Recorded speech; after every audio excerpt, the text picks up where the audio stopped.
after banning new users and opening an investigation into Chinese ride-share app Didi, causing its stock to fall by 40%. Beijing extended its crackdown on Chinese companies listed on the U.S. market to the gaming, education, and e-cigarette industries.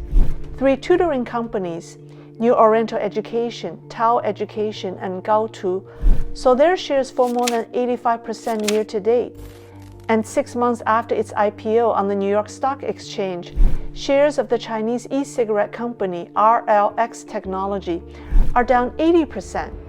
In total, Beijing's recent actions have erased more than $1 trillion from the market value of U.S.-listed Chinese stocks. What is Xi Jinping's motivation for targeting these companies? Hi everyone, welcome to my show. I'm Lei. One thing that's obvious is that he wants to pull them out of the American capital markets and move them to Hong Kong. But is it just to avoid American regulatory scrutiny, to prevent data from being leaked to the Americans, or to clamp down on the financial pipelines of his political enemies? Or does he intend to boost Hong Kong's stock market? There might be some truth to all of the above, but there is something else that people haven't talked much about. Xi Jinping is taking a big gamble politically for the Chinese Communist Party to survive another existential crisis. Let's first take a look at the current dynamics of Sino US relations. When Joe Biden first took office, the CCP was eager to resume high-level dialogues with the US. At the World Economic Forum in Davos in January, Xi Jinping urged attendees to resist the American effort to decouple from China and said, "Arrogant isolation will always fail." In March this year, you may remember that Chinese Foreign Secretary Wang Yi and the highest-ranking official in charge of foreign affairs, Yang Jiechi, came to Alaska in order to meet with Secretary of State Anthony Blinken, who was returning from a trip to Asia. However, recently, Xi's attitude has changed. That is, the United States has signaled to resume high-level dialogues with him, but he has avoided or even rejected them, playing hard to get. A few days before the U.S. Deputy Secretary of State Wendy Sherman visited China in July, the CCP deliberately turned a cold shoulder to her, and her trip was almost canceled. The Financial Times disclosed in a report in May that U.S. Secretary of Defense Lloyd Austin had 3 times asked for dialogue with Xu Qiliang, who is the vice chairman of the CCP Central Military Commission, but the CCP rejected them all. And the chairman of the U.S. Joint Chiefs of Staff, General Mark Milley, also failed to meet with officials at the equivalent level of the CCP. CNN reported that the Biden administration hopes to set up an emergency hotline with China, which is similar to the red phone between the U.S. and Soviet Union during the Cold War. This hotline will allow the president and senior national security officials to immediately send encrypted calls or messages to Xi and people close to him. But a Chinese government spokesperson said that there's no need, since such hotlines between the two countries already exist. So what made Xi Jinping take such a different approach now? Xi and his advisors seriously believed that Biden would derail Trump's position on China, and they pinned their hope on the Biden administration's soft China policy. 5 months after Biden took office, the policy started taking shape. But for the most part, it has inherited the Trump administration's hardline approach. For example, it expanded the list of Chinese companies banned from U.S. investments and launched trade and investment talks with Taiwan. I'd have to refer you to Catherine Tai, the U.S. Trade Representative, but I know we are engaged in conversations with Taiwan, or soon will be, on some kind of framework agreement. The Wall Street Journal quoted a senior Biden official as saying, "We think some of the work the Trump administration was doing was essential." What upsets and worries Beijing even more is that the new administration is broadening the framework to include allies and partners against China. The Biden administration further annoyed Xi by approving the sale on August 4th of $750 million worth of Palladian self-propelled artillery to Taiwan.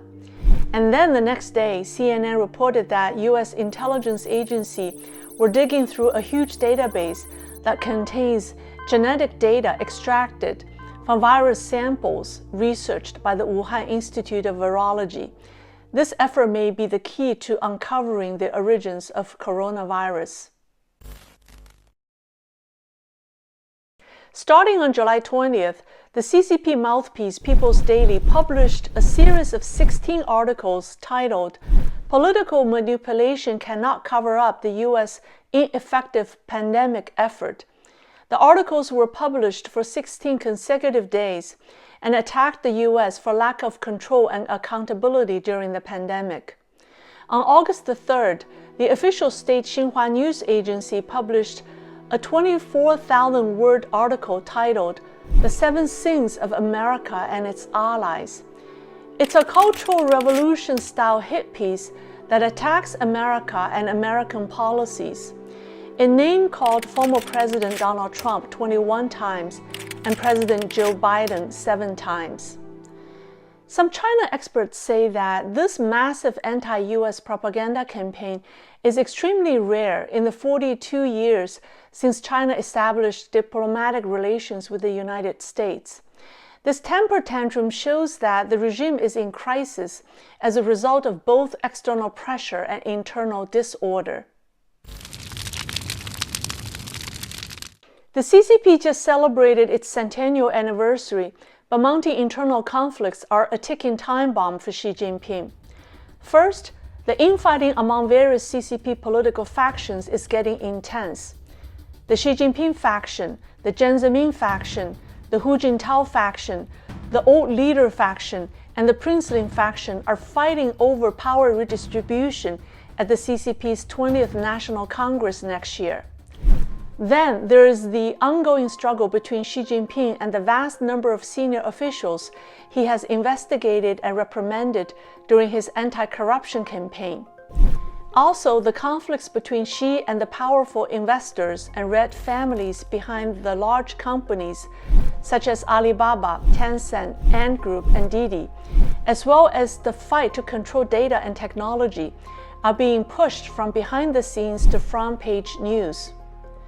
The conflicts between the wealthy princelings who control China's major businesses and industries and the 600 million Chinese people, which is about half of China's population, with an income of only 1,000 yuan or less per month, that is $150 or less per month, is causing social instability.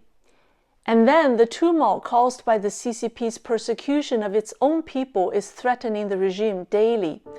Hong Kongers, Xinjiang Uyghurs, Mongolians, Tibetans, Falun Gong practitioners, underground Christians, human rights lawyers, citizen journalists, Tiananmen mothers, pro-democracy activists, truth-telling scholars, disgruntled workers, landless farmers, and now the flood victims.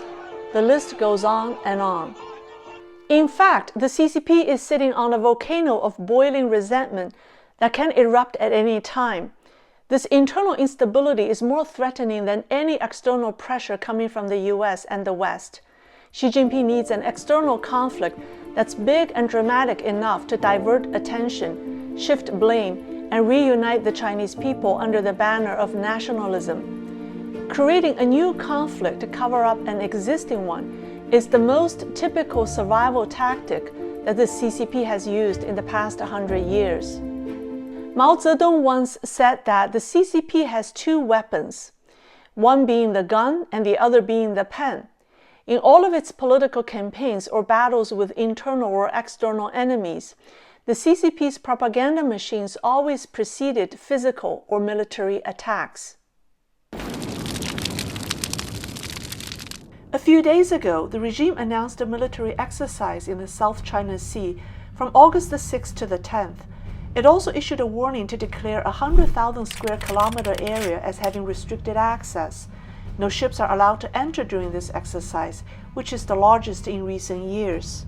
From August the 3rd to the 16th, the U.S. Navy is also conducting its largest military exercise since the Cold War, with 5 U.S. fleets deployed across 17 time zones, covering Europe, Africa, and Asia. Almost concurrently, there is a joint military exercise led by the U.S. Indo-Pacific Command with participation by Japan, Australia, and the United Kingdom. Now, in light of this military activity and in regard to Didi and other companies in the U.S. markets, some experts say that Xi wants to see large Chinese companies delisted from American stock markets in preparation for a war to take over Taiwan. A war to unify China might be his only option for holding on to power, for the CCP to survive yet again by solidifying support from its countrymen under the banner of nationalism. But it's a big gamble for Xi, and it's his last gamble to save the Chinese Communist Party, and the stakes are very, very high. Interestingly enough, it seems that the United States is testing Xi.